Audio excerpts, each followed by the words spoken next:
Welcome back. It's another range day update. Less than 24 hours after my last one. That's because that was Friday night. This is now Saturday afternoon, a little later than I want to get started, but I'm waiting for Ms. Tia to join us for some special reviews that I'm excited about. It's a beautiful spring day in Oregon, and I've got a beautiful co-host on her way. Should be a great time. What we're reviewing, got the Canik TTI Combat. Tia is a big Canik fan. I am a big Canik fan. I'm really curious to feel how this thing will do. We'll, of course, give it our standard battery of tests. I want to also do it, we'll do it without the optic, of course, but it does include an optic. So I think there will be some follow-up coming with an optic involved. I'd also love to compare it against some similar builds to see how that feels. I don't know if I'll have Tia's patience for that. So it might just be a standard review for now, and then I'll come back later and do the follow-up. The other one we've got is the Tisas 1911 double stack carry. This is a 4 1/4 inch 9mm. Basically Tisas's entry into the affordable double stack 1911 realm. It is the cheapest to date. On the tabletop, it felt a little bit nicer than the Girsan. The build is a little more similar in some ways to the Prodigy. And that you've got a steel frame there, so it's probably going to be a little smoother shooting, although it weighs a little more. I don't know. We'll see how it does. I also want to test it with some other mags and see how mag picky it is or isn't. And then I think in the future we'll do some comparisons. Let me know what you guys want to see in those comparisons. And then a third thing that I'm going to try to squeeze before Tia shows up, and I don't want to get stuck doing these, but this little box is 50 rounds of 9mm, which I think is brilliant. It's basically like a 7.6239 box of 20, but it's 50 rounds of 9, and it's from Browning. We got this as part of our last Ammo Squared shipment. Thank you to those who have joined Ammo Squared through our link. If you weren't aware, a percentage of what you spend is matched by Ammo Squared and goes into our ammo account, and that's how we keep doing this stuff. It's also how we sometimes get surprised, like this Browning 9mm.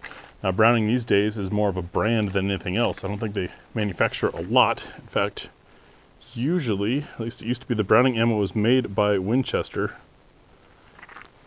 I'm not seeing anything on the box, at least not anything that I can read. My eyes are going.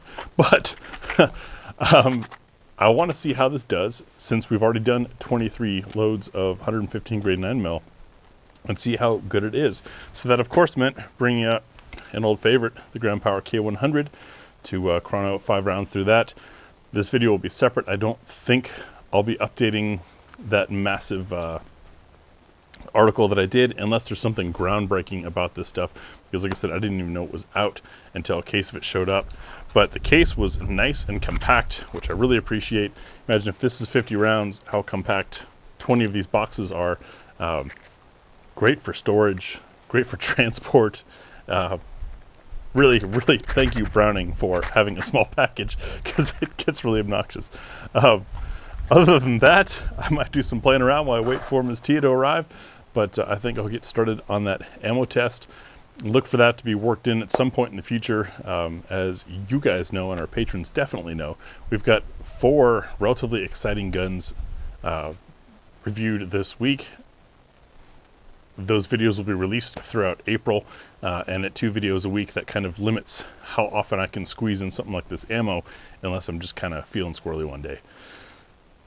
And yes, I do know that I failed to do the after action yesterday, so how about I throw it in today? The TH45 and TH10 were practically identical, other than the caliber. And yet the TH10 shot much better for me. And I shot that second, so it could be that I was in the groove. It could be that I had learned the platform and was comfortable. But the trigger felt smoother to me. And I know it's an easy opportunity to mock Taurus's QC, because they're both probably within spec, and they were both shot fine. Like they both 0 malfunctions. But the TH10 was just a nicer trigger. And I wonder if it's one end of the tolerance versus the other end of tolerance, or what it was. But it was kind of interesting. The 10 mil is still definitely 10 mil, but didn't hurt. You know, it was jarring. I wouldn't want to shoot it all day, but it was fine for a video, which to me says a lot, because I have shot some 10 mil guns that are just not fun, and we definitely shot some full house loads. So look forward to those coming in the future, patrons. You guys should have already had that in an email this morning, and I'm gonna get to it. Thanks for watching.